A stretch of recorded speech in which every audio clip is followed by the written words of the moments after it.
না, এই সব কথা মুখে আনাও বাপ। আমরা আমাকে বসের লগে নিমক হারামি করতে পারি না। অবশ্য নিমক হারামি করলেও কি, আমরা তো দুর্নীতির পক্ষে আছি। কিন্তু তাও ভোটে কে জিতবে যদি আমরা ভোটের আগে জানতে পারতাম তাহলে কতটা ভালো হইতো। ভালো বুদ্ধি, এইটাও সম্ভব। কেমনে? যদি আমরা ভবিষ্যতেই চলে যাই, এইটা কেমনে সম্ভব? টাইম মেশিন দিয়ে। ডোরিমনের চাইটা ফালাই দেয় গঞ্জা তুই খেয়েছিলি নাকি? বেকুব এখনো টাইম মেশিন আবিষ্কারই হয় নাই।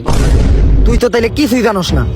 একজন বিজ্ঞানী আছে, সেই বিশ্বের মধ্যে সর্বপ্রথম টাইম মেশিন আবিষ্কার করছে। কে সে? বিজ্ঞানী 1920।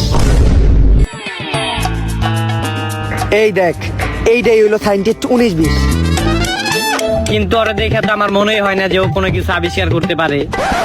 তুই সায়েন্টিস্ট স্যারের উপর সন্দেহ করতে বেড়া, তোরে খাড়া করে লাড়া দিয়ে দিব। আমার নাকি আমারটা? আরে বিশ্বের যত ভাইরাল আবিষ্কার সব তো হ্যাই করছে। যেমন ধর নাপা এক্সট্রা, বিগো লাইট, এমনকি তুই যে টিকটকে তালি বাজায় না ওই টিকটক পর্যন্ত হ্যাঁ আবিষ্কার করছে। তাইলে তো আমার গুরু সায়েন্টিস্ট স্যার। ছোটবেলায় তো আমার নানি কইছিল, সায়েন্টিস্ট গো চিন্তা করতে করতে চুল দাড়ি সব পাইকা যায়। হ্যাঁ তো খালি চুল পাকছে, কিন্তু আর কিছু পাকার খবর দেখি না। তাহলে তো তোর নানি আরেকটা জিনিস পাকার কথা কইতে ভুলে গেছে।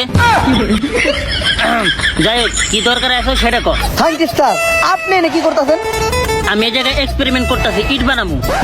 হালার পাহালা তুই যে বিল্ডিংটার ভিতরে খারে এক্সপেরিমেন্ট করতেছ সেইটা ইট দিয়ে তৈরি। ও, ইট আবিষ্কার হয়ে গেছে না? আহারে, একটা মহান আবিষ্কার থেকে বঞ্চিত হয়ে গেল দুনিয়া। আচ্ছা, কামের কথাই আহি। আমি জানি যে আপনি টাইম মেশিন বানাইছেন, তাই আমরা দুজন ওই টাইম মেশিনে কইরা ভবিষ্যতে যাইতে যাই ইলেকশনের রেজাল্টের দিন। টাইম মেশিন তো বানাইছি টেস্ট করার জন্য, একটা মুরগি দরকার ছিল, এই জায়গায় দুইটা পেয়ে গেছি। আরে টাইম মেশিন তো আমি তোকে লেগে বানাইছি। আয় দেখছ, আমি কইছিলাম না যে হ্যাঁ ভালো মানুষ, একবারও না করবো না। আরে সায়েন্টিস্ট সাহেব, এইটা কি আবিষ্কার করছেন? হাট! তোর কোনো যোগ্যতা আছে, তোর কোনো শিক্ষা আছে এটা ধরার? মানুষ তখন আনে খালি ঘর। টাইম মেশিনের কথা বললাম তো